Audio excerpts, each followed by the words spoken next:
Hey guys, my name is Mark Steele and the broker of record of Justo Real Estate Brokerage, based out of North York, Ontario, but serving clients all across the GTA and the province.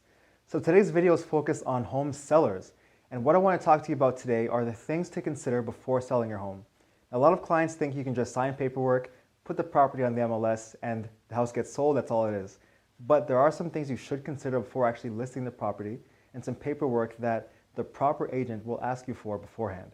So consider things such as surveys for your property, tax bills, rental contracts for things like your water heater or your security system, or other major issues or defects, such as if your property was formerly a grow-op, which is a lot more relevant in today's market.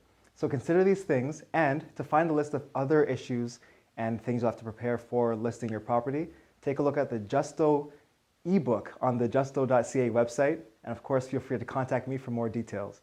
My name is Mark Steele, broker of record at Justo Inc. Brokerage, and we'll talk to you very soon.